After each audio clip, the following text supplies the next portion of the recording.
It's down here on the grid. So Harry Fowle, reigning champion. Yep. So be interested to see his progress then from that position, won't it? Absolutely. You just know it's going to be very rapid indeed. Get ready for the start there. The lights are about to go out, and away we go. And yeah, what a surprise. Harry's made a very rapid start, already making up some places, looking for an outside pass at Redgate there, looking at his body position at the moment. But out in front, oh, big surprise, AJ heads the way. I know AJ will be annoyed he hasn't got Max to play because he really enjoyed the scrap with young Max yesterday. But hey-ho, such is life. Maths exams more important than racing. What world is that? Yeah, not this one. The trouble is, you can always just combine maths and racing, can't you? If you get 2 second places and 2 wins, how many points is that? There you go. That's your A-levels. Yeah, absolutely. Yeah, some of the calculations that go into some of the racing things we have to do is, yeah, you're not wrong. It's various points and prizes and things like that, and seconds and gaps and chances of making up time and things like that. Yeah, no, maths plays a very big role. So yeah, racing is definitely a good way to teach mathematics, I think, mate. Well, the technical term for the gap that AJ has in the race lead at the moment is a big one, as he makes his way in towards the second sector, then out of Coppers and down the back straight for the first time of 9. But you're right, yet AJ is the man leading the way on that still borrowed Yamaha R6 from Matt Epps, isn't it? That, yeah, I believe so, yeah. Yamaha R6. So out of the Robert chicane and onto the front straight comes AJ, bike number 76. Then it's Kai Dickinson ahead of the number 3 machine. I believe that was Jerry Landon. That wasn't. Yeah, it was indeed. Yeah, ahead of Gareth Cunningham, Eddie Wormald, Michael Mills, Luke Craig, James O'Mara, Elijah Everton, and Sam Hurst rounding up top 10. Harry Fowle makes up 14 positions. Vincent Butler makes up 10 positions there, just behind the number 89 machine of David Munro. So up to 22nd position for Vince Butler. Harry Fowle in 17th place overall, 12th place in class as they go around Redgate and Hollywood at the end of lap number 1. But AJ with a 2.2 second advantage at the end of the first lap, Keith. Mate, the guy's an absolute legend. He really is. He's a former Milano Trophy winner, champion of power bikes. He still holds lap record from about 2016 or something like that. YPM champion before that as well. So he's one of these guys who can just ride absolutely anything you like. A bit like Phil Atkinson, to be fair. He can just jump on a bike and make it go very quickly. In fact, I'm surprised we haven't actually seen AJ out on a Ninja at some point. That would be something to watch as well. Get back to his roots on a little bike like that. He's quite a tall chap, is AJ, but it would be good to see him on something like that. And I reckon he'd be the one to be able to take the fight to AJ, wouldn't he? To Phil Atkinson. No, it's Phil Atkinson, sorry. I'm just thinking of AJ because he's just coming across the line in front of us. And yeah, what a surprise. 12.217, so fastest lap of the race. 3.3 second gap over Joey Landon, who now moves ahead of Kai Dickinson. Gareth Cunningham stays where he is. Eddie Wormald goes back a couple of places. Michael Wilson and Rick Craig go past on him. Aaron Monk makes up a place on Sam Hurst there. So Sam clearly still struggling with the spare bike there. Hopefully the team will be getting it all together. Harry Fowle makes another couple of places. He goes up to 15 places and relegates Harry Dowd and Tom Vaughan. So a good field of 32 bikes out running around, including the EVO machine of Mace. There, who's down 25th, just making up a couple of places as he passes Felinsky and Allen. AJ, though, he's already up to the copper, so he goes yellow this time, but obviously, as we've mentioned before, that's not much of a guide. Joey Landon, though, does indeed go purple, so he's the fastest man from the start-finish line to the tipping point at Coppers there. Personal best there for Dickinson as he tries to stay with Landon, as well as people get a good bit of warmth into their tyres. But AJ over the line, he's already got the lap record. He now goes into a 1:11 with a 1:11.835. Landon and Dickinson pretty much side by side, 0.070 between them. It's to the advantage of Dickinson. I don't know how long that's going to stay though, Bradley, because there's a big long line of bikes behind them as well. And these two, if they start arguing a bit too much, that big long line of bikes will be very happy to take any positions going their way. Landon though does well because he does go purple in sector 1. AJ, though, sector 2 gets the purple there, so there's a faster lap out there somewhere, Bradley. You're right. Let's have a look further down the order there. Of course, Gareth Cunningham is currently around about 5th or 6th place on circuit, but he has got a 10-second jump start penalty for the number 169 Yamaha of Gareth Cunningham. So that drops him down to 18th place overall and 12th place in class. So Gareth Cunningham on that Yamaha inside top 6 on circuit, but down in 18th place on corrected time then, as your race leader makes his way round Coppers and on towards the back straight once more. And after after setting that 1 minute 11.885. Not as quick as what he did yesterday by about 1.5 seconds or so. He's backing that up on this lap, going purple in sector number 1. He's into the Robert chicane, back out of the Robert chicane now and onto the front straight here, the Wheatcroft straight, and across the line once more. At 1:11.8 last time. It's a 1 minute 11.616 this time around for AJ, as he opens up his advantage now over Kai Dickinson to 6.5 seconds. And in fact, going purple in that final sector is the man on bike number 5 in position number 5, Luke McRae on the Triumph. Yeah, so everything's far from settled here. There's definitely a better lap for AJ out there, because he goes purple in sector 1, but yellow in sector 2 there. Again, it could only be fractions of a second, because it's another fastest lap for that, 11.616. And he'll be around very shortly to see if he can go a little bit quicker again. Now, what time did he actually clock into yesterday? 10.6. Yeah.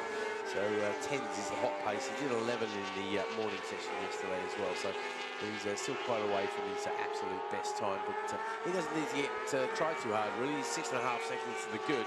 His biggest problem will be in getting some back markers in the way.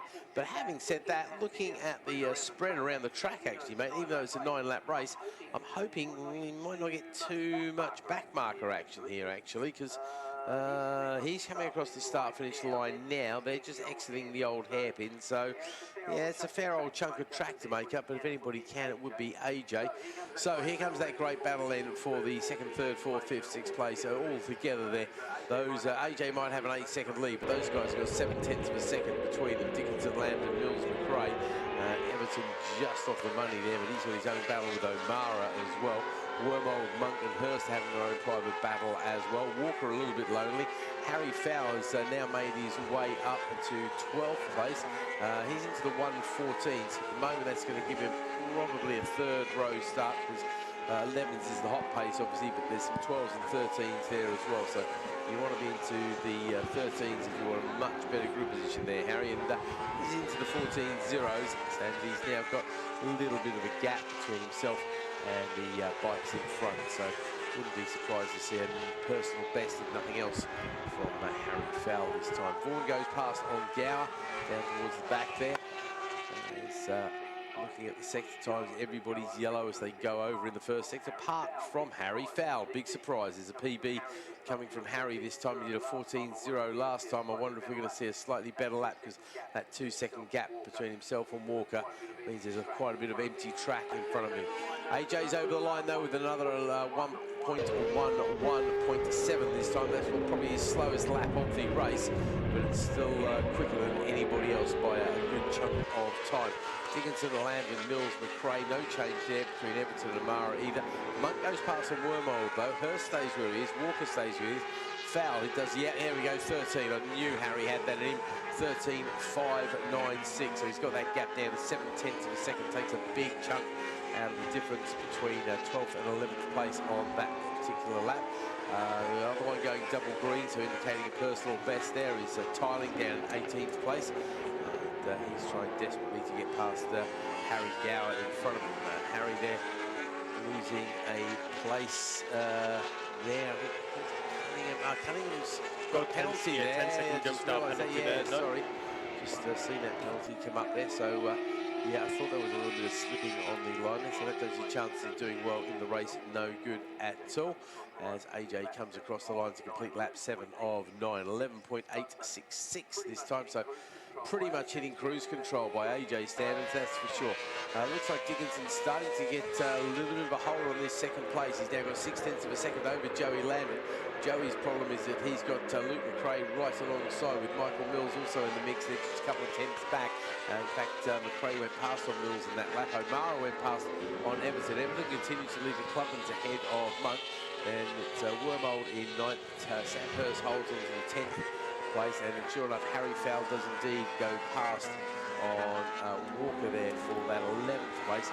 So Harry's next target is Sam Hurst, but he's 3 seconds up the road in the low 14s last time around. Very consistent, young Sam there. Low 14s the best, low 14s last lap as well. So he's very consistent. So Harry, if he's going to do anything, he's going to have to not just dip into the 13s in the last couple of laps. He's going to be down where AJ is in the 11s. And I wonder if that's a stretch too far for most people. That battle for second place there still as close as ever there, with Dickinson leading Landon, McRae and Mills as AJ comes across the line. Then just one more lap to go. Then looks like he may well get onto this back tail end of some back markers here. But yeah, the difference in lap times here between fastest is about 7 seconds. Here they come then, this battle for second place. And Dickinson leads the number 5 machine of McRae, who got the better of Joey Landon on that lap. Michael Mills still there in 5th place. Just keeping a watching brief on these guys, but it is Kai Dickinson who's leading that particular battle for second there. Luke McRae on the Triumph in the 3rd. Let's have a look then. It's about 1.3 seconds covered Dickinson, McRae, Landon and Mills across the line that previous time around then. First of the Clubman's Elijah Everton has Aaron Monk for very close company, less than a half a second between the number 440 of Everton and the 39 of Monk. Third in the Clubman's is the number 28 machine of Tom Walker. Harry Fowle then, that time around again, another personal best lap of the race for Harry Fowle, a 1 minute 13.206, which is quicker than the 1, 2, 3, 4, about 4 or 5 bikes in front of him there. So Harry Fowle then some work to do, especially in the closing stages of this one. 2.2 seconds to the next man in front of him with just 1 lap to go. It could well be that 9th in class is the end result here for Harry. Luke McRae's the one to watch. I think wouldn't be surprised if he moved up to that second place. He went half a second quicker than Dickinson on that lap, and he's definitely closing the gap down very rapidly indeed. So AJ over the line. Here comes that battle off. Boy, who's going to get? Going to be 3 bikes very close together, and the order is McRae indeed does move to second ahead of Lambden, and Kai Dickinson unfortunately drops off the podium there, goes down to 4th place on that last lap, misses out by 0.051 of a second. Let's call that a wheel length basically. So unlucky there, Kai. You don't get to get onto the step once again, but no doubt you'll be back this afternoon. Michael Mills in 5th place ahead of James O'Mara. Elijah Everton takes the Clubman win in 7th place there ahead of Aaron Monk. Eddie